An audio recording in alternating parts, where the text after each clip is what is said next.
Hi guys, ito naman yung ako sinauna niya na Friday.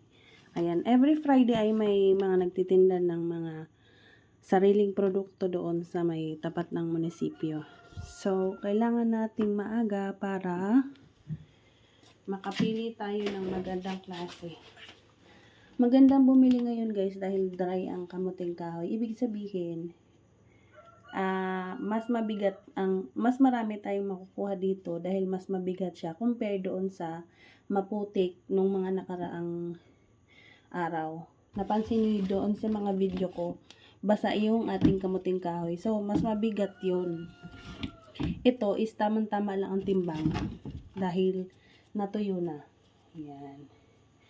At saka sabi ng aking suki doon, kinukuha naman nila to before the day na ititinda. So, kahapon, Huwebes nila to hinarvest. Ayan. So, hindi pa siya ganun ka-dry. Ang kagandahan kasi kapag every Friday ka bumili is mura talaga siya guys. Tapos, kapag suki mo naman, meron kang pasobra. Ayan. So, yan lang muna.